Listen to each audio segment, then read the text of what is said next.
لښکرګاه ښار کې د استقلال په نوم درې لارې د جوړولو چارې پیل شوې. نن د هلمند ولایت مرکز لښکرګاه ښار بولان سیمه 5مه ناحیه کې د استقلال په نوم درې لارې ناوې سړک باندې د جوړولو چارې د یو لړ مراسمو په ترڅ کې پیل شوې.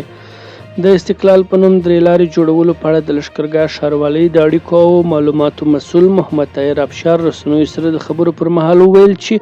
د استقلال درې لارې د جوړولو چارې به د هلمند ولایت د ښاروالۍ له لوري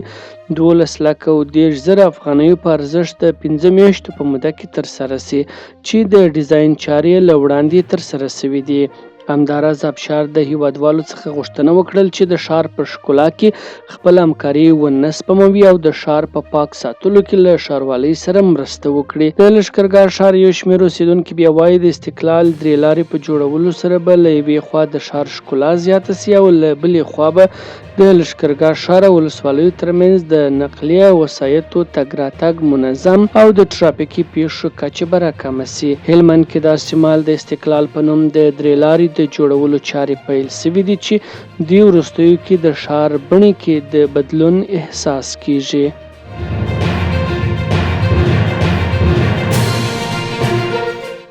په افغانستان کې د آزادو رسنیو د ملاتړ بنسټ یا نه په یوه خبرپاڼه کې د خبریالانو نیول د اندېښنې وړ بللي او څرګنده کړې ده چې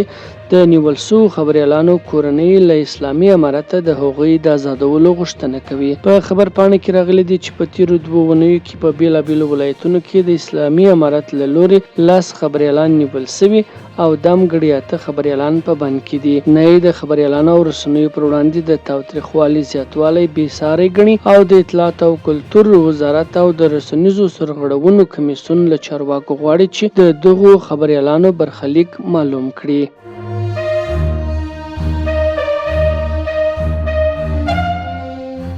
د لوړو زده کړو وزارت علمي مرستیال لطیف الله خیرخوا ملت ته د دولت د حساب ورکړې په پروګرام کې ویلي چې د لوړو زده کړو وزارت د نجونو پر مخ د پوهنتونونو د پرانیستلو پر طرحې کار کوي او د هغه تر وروستي کېدو وروسته به یې شریکه کړو. ښاغلي خیرخوا د دغې طرحې د وروستي کېدو په هکله جزئیات نه دي ورکړي. د لوړو زده کړو وزارت علمي مرستیال زیاته کړې چې دغه وزارت په تیر یو کال کې کابو 3 د دکتورا 15 د ماسټري پروګرامونه پیل کړي دي او ځانګړي په افغانستان کې د دکتورا 9 او د ماسټري 40 پروګرامونه شتون لري.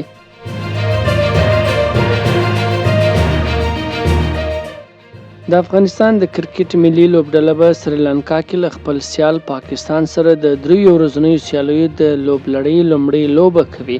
ټاکل شوی چې دغه لوبه سبا سهشنبه د سریلانکا د همبون ټا په مهینډا راجا پاکسا نړیوال لوبغاله کې ترسره شي.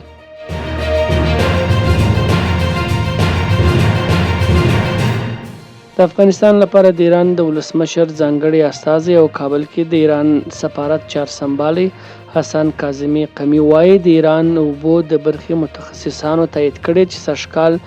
په زمري یا سد میاشت کې د هلمند سیند د اوبو کچه له نورمال اوبیز کاله کمه وه. هغه دا څرګندونې د ایران د یوه فني پلاوي لخوا د افغانستان د اروزګان په دهراوت کې د اوبو کچې معلومولو تمځای له کتنې یوه اونۍ وروسته کړي دي، خو دا ټینګار یې هم کړی چې په هر صورت دې د هلمند سیند په اوبو کې د ایران حقبه په سمه او عادلانه ډول ورکړل شي.